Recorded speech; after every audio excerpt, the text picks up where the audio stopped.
నమస్కారం అండి. నమస్కారం. నా పేరు అభిమన్యు. ఈ ఊరు కొత్తగా వచ్చిన ఎస్ఐని. చాలా సంతోషం. ఏదైనా పని మీద వచ్చారా? మిమ్మల్ని కలవడానికే వచ్చాను. నేను ఒక అనాథని. నేను డిగ్రీ చదివేప్పుడు కనీస అవసరాలు కూడా కష్టపడేవాడిని. నాలాగా ఎవరూ ఉండకూడదని ప్రతిరోజు అనుకునేవాడిని. అలాంటిది మీరు ఇంతమంది విద్యార్థులకి ఉచిత విద్య అందిస్తున్నారని తెలిసి ఆగలేక వచ్చేసాను. మీరు చాలా గ్రేట్ సార్. అయ్యో, అలాంటిదేం లేదు బాబు. ఆలోచన మాత్రమే నాది. దీని వెనక ఎంతో మంది సహాయపడుతున్నారు. ఉదాహరణకి నా స్టాఫ్ అంతా చాలా తక్కువ జీతానికి పనిచేస్తున్నారు. ఎంతో మంది ఎన్ఆర్ఐలు వాళ్ళ సాయశక్తిలా సహాయం చేస్తున్నారు. ఇలా ఎంతో మంది.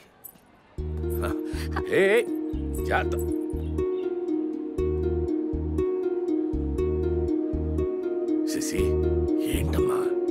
Sorry sir.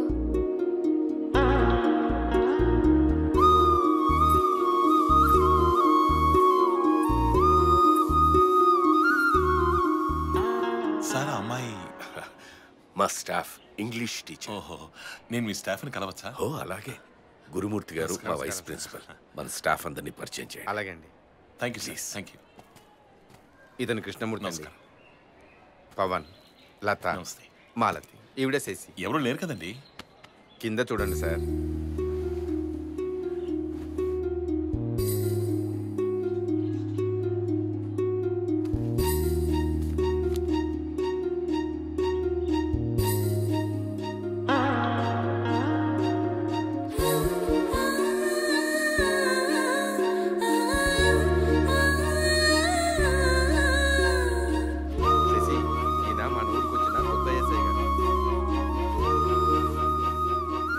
English teacher. Hagia master Lakshmi. ఈ అష్టలక్ష్మికి ఇష్టలక్ష్మి మనకెందుకండి?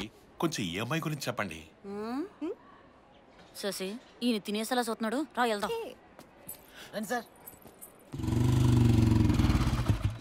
సార్, ఎవరెళ్ళు? ప్యాకెడుతుంటే పట్టుకొచ్చాం సార్. మూడు లేదు రాజారాం, పంపించే. వెళ్ళండి. ఏమైనా 3 బాలేదు 4 బాలేదు అని చెప్పగానే మూసుకుని వెళ్ళిపోవడానికి ఉత్త బాబు అనుకున్నావా? బెల్ట్ బాబుజీ ఎక్కడ? మేము ఎంత మీద తెలుసా నీకు? బెల్ట్ బాబుజీ అంటావు? బెల్ట్ అంటే ఏంట్రా? బెల్ట్ అంటేనండి, ఈ బాబుకి 5 బెల్ట్ షాపులు ఉండేయండి. ఈయన పుట్టాక 5 షాపులు పోయి ఒక బెల్ట్ మిగిలిందండి. అందుకే అందరూ బెల్ట్ బాబుజీ అంటారండి. అవును, అంత బిజీగా ఏం చేస్తుంటారా నువ్వు? బిజీ అంటేనండి ఉదయాన్నే లేచి గోదావరి కొట్టిన అమ్మాయికి లైవేడు, మరి మధ్యాహ్నం మాటలండి గారి తోటలో ప్యాకెట్, క్రికెట్ బ్యాటింగ్, సాయంత్రం అయితే ఉండదండి బాబా మందు పట్టీలు భోగం మెలాలు. చాలా బాగుంటుందండి. బాగుందిరా నీ బిజీ. ఈ దున్నపోతులు తీసుకెళ్ళి శుభ్రంగా దొడ్లు కడిగించు. అలాగే సార్. దొరపోతారండి. భావి భారత పౌరులు ఏంటి చేయనంటారేంట్రా? పద్ధతిగా మాట్లాడండి. బూతులు తిడతారండి. భావి భారతం అంటే బూత్ కాదురా. బూతులు కాదండి. అయ్యో, వీళ్ళందరి చేత సంతకాలు పెట్టించుకుని లోపల దోసి. Okay sir. చదువు రాదా రాజారాం? చదువు రాదంట. ఎలా కలిసి వచ్చింది sir?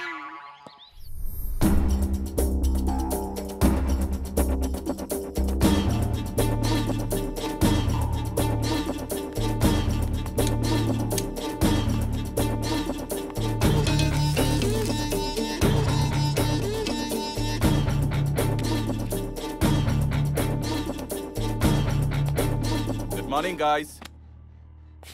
Geneva 24th October UNO summit జరిగే ప్లేస్ ఇది. 22 కంట్రీస్ ప్రెసిడెంట్స్ ఈ ఇంటర్నేషనల్ సమ్మిట్కి వస్తున్నారు. అందులో ఒక్కడు కూడా మిగలకూడదు. సెక్యూరిటీ చాలా స్ట్రాంగ్గా ఉంటుంది. మన టార్గెట్ కూడా చాలా స్ట్రాంగ్గా ఉంటుంది. Under world has to rule the world. అది జరగాలంటే ఈ ఆపరేషన్లో ఒక్కడు కూడా మిగలకూడదు. మనం చేసే ఈ బ్లాస్ట్ చూసి పబ్లిక్ నుంచి పొలిటీషియన్స్ వరకు అండర్ వరల్డ్ అంటే భయంతో వణికిపోవాలి. వరల్డ్ లో ఉన్న టాప్ 20 కంట్రీస్ ఫైనాన్షియల్లీ డిస్టర్బ్ అవ్వాలి. వాటి మీద మనం గ్రిప్ తెచ్చుకోవాలి. Then we will be the world rulers. దేశంలో పలు చోట్ల జరుగుతున్న బాంబులకి కారణం వసీం భాయ్. ఇతన్ని పట్టుకోవడానికి ఇండియానే కాదు చాలా దేశాలు ప్రయత్నిస్తున్నాయి. అతన్ని త్వరలోనే పట్టుకుంటామని ఎన్ఐఏ టీం ప్రకటించింది.